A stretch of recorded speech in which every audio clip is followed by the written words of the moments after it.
अस्सलाम वालेकुम, welcome to my channel. आज हम एक्टिव वॉइस और पैसिव वॉइस बनाने के चंद रूल्स को सीखेंगे, जिन्हें सीखने के बाद आपको कोई कन्फ्यूजन नहीं रहेगी और ना ही कोई रट्टा लगाने की ज़रूरत पड़ेगी, ना ही टेंसेस को समझने की ज़रूरत पड़ेगी। तो चलिए शुरू करते हैं।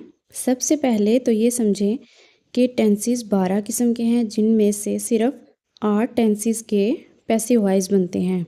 वो कौन कौन से हैं? प्रेजेंट, पास्ट और फ्यूचर। प्रेजेंट इंडेफिनिट का भी पैसिव वॉइस होता है, past indefinite, future indefinite, present continuous, past continuous और फ्यूचर कंटिन्यूस का पैसिव वॉइस नहीं होता। प्रेजेंट परफेक्ट का, पास्ट परफेक्ट का और फ्यूचर परफेक्ट का। Present perfect continuous, past perfect continuous और फ्यूचर परफेक्ट कंटिन्यूस, इन तीनों का पैसिव वॉइस नहीं होता।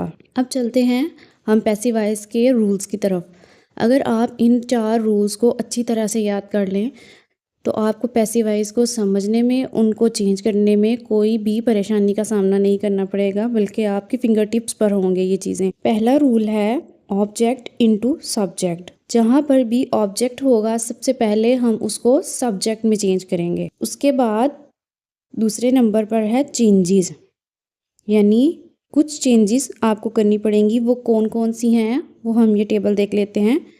अगर वर्ब की first form do does, sentence में अगर वर्ब की फर्स्ट फॉर्म डू डज हो तो हम उसको इज, एम, आर में चेंज कर देंगे। इसी तरह अगर सेंटेंस में वर्ब की सेकंड फॉर्म या फिर डिड हो तो हम उसे वाज और वर में चेंज करेंगे। अगर सेंटेंस में हैज़, हैव, हैड हो तो हम उसे हैज़ बीन, हैव बीन और हैड बीन में चेंज कर देंगे।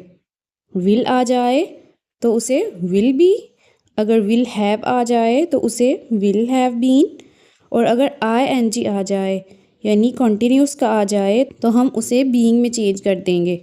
ये तो थी चेंजेस। अब हम रूल नंबर 3 को देखते हैं। कोई भी वर्ब हो, अब हमें यहाँ पर ये टेंशन लेने की ज़रूरत नहीं है कि हम देखें पहले वर्ब की फर्स्ट फॉर्म है, सेकंड फॉर्म है या फिर थर्ड फॉर्म है। कोई भी फॉर्म हो, चाहे वो फर्स्ट फॉर्म हो चाहे सेकंड फॉर्म हो, सेंटेंस में आप उसे डायरेक्ट थर्ड फॉर्म में चेंज कर देंगे। पैसिव वॉइस के सारे सेंटेंसेस में आती ही थर्ड फॉर्म है, वर्ब की थर्ड फॉर्म यूज़ होती है। वर्ब की third form plus by, verb की थर्ड फॉर्म के साथ ही आपने बाय लगा देना है। उसके बाद जो रूल नंबर 4 है, सब्जेक्ट इनटू ऑब्जेक्ट। जो सब्जेक्ट होगा वो ऑब्जेक्ट की जगह पर आ जाएगा। सब्जेक्ट को ऑब्जेक्टिव फॉर्म में तब्दील करने के लिए, चेंज करने के लिए आप ये टेबल याद कर लें तो उससे आपको काफ़ी आसानी हो जाएगी। He, him, she, her, it, they, them, we, us, I, me, you. अब हम इनके सेंटेंसेस को देखते हैं। He plays cricket. यहाँ पर सबसे पहली चेंजिंग क्या थी, हमने ऑब्जेक्ट को सब्जेक्ट में चेंज करना है और इस सेंटेंस में ऑब्जेक्ट क्रिकेट है। ऑब्जेक्ट जो है वो सब्जेक्ट की जगह पर आ जाएगा, जैसे क्रिकेट जो है वो सबसे पहले आ जाएगा सब्जेक्ट की जगह पर। कि अगर वर्ब की फर्स्ट फॉर्म हो तो उसके साथ इज़, एम, आर लगा देंगे। अब प्लेज जो है ये वर्ब की फर्स्ट फॉर्म है तो इसके साथ हम इज़ लगा देंगे। वो इज़, आर, एम लगाना जो है वो हमारे सब्जेक्ट पर डिपेंड करता है कि वो क्या है, वो सिंगुलर है या प्लूरल है। क्रिकेट आ गया सब्जेक्ट की जगह पर, उसके बाद आ गया इज़ जो हमारी चेंजिंग हुई। रूल नंबर 3 था कि वर्ब की जो भी फॉर्म होगी उसे हम थर्ड फॉर्म में चेंज करेंगे। अब प्ले फर्स्ट फॉर्म थी उसे हमने डायरेक्ट थर्ड फॉर्म में चेंज कर दिया और साथ बाय लगा दिया, प्लेड बाय। और जो हमारा सब्जेक्ट था वो ऑब्जेक्टिव केस में चेंज हो गया। ही का ऑब्जेक्टिव केस होता है हिम, तो हमारा सेंटेंस बनेगा cricket is played by him. इसी तरह डू दे प्ले क्रिकेट। अब ये सवालिया जुमला है। अब सवालिया जुमला में क्या होगा, जो शुरू में इसका जो हेल्पिंग वर्ब यूज़ हुआ है डू, उसी की जगह पर हम चेंजिंग करेंगे सबसे पहले, यानी सबसे पहले हम डू को चेंज करेंगे।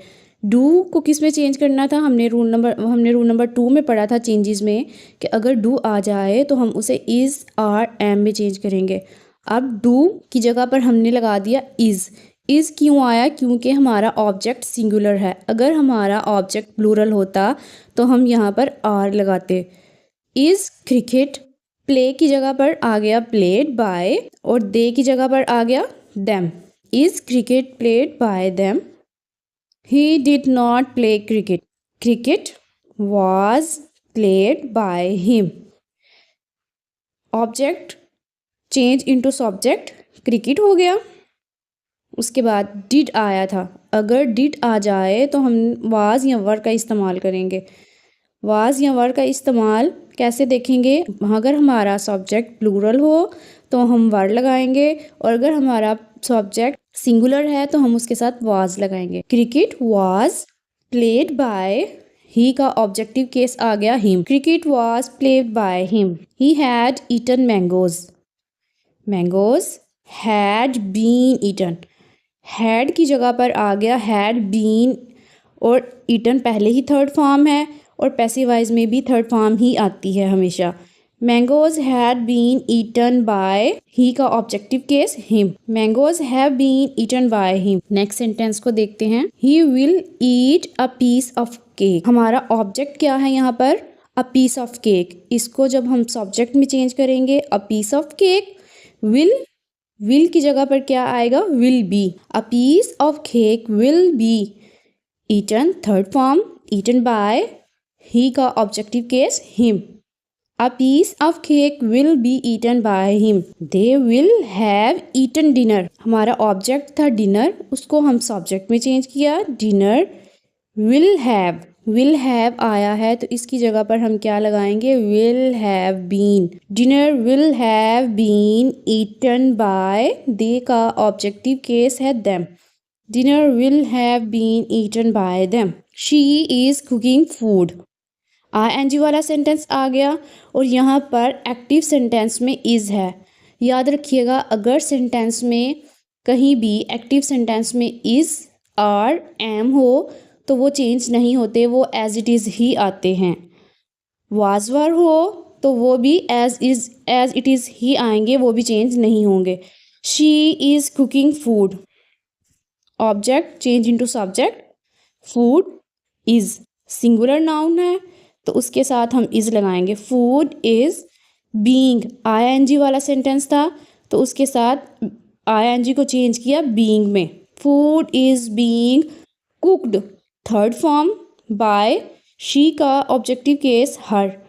Food is being cooked by her. I hope इस वीडियो के बाद आप एक्टिव वॉइस को पैसिव वॉइस में चेंज करना सीख गए होंगे और आपने इस वीडियो से बहुत कुछ सीखा होगा। अगर आप इन रूल्स को इस्तेमाल करते हुए अपने एक्टिव वॉइस को पैसिव वॉइस में चेंज करते हैं तो मैं गारंटी से कहती हूँ कि आपकी इसमें आपके एक्टिव वॉइस और पैसिव वॉइस में कोई गलती नहीं होगी। अगर आपको मेरी वीडियो अच्छी लगी तो लाइक, शेयर और सब्सक्राइब करें और बेल आइकन पर ज़रूर क्लिक करें ताकि आगे आने वाली मज़ीद अच्छी अच्छी वीडियोज़ आपको मिलती रहें और आप कुछ लर्न करते रहें। खुदा हाफिज़।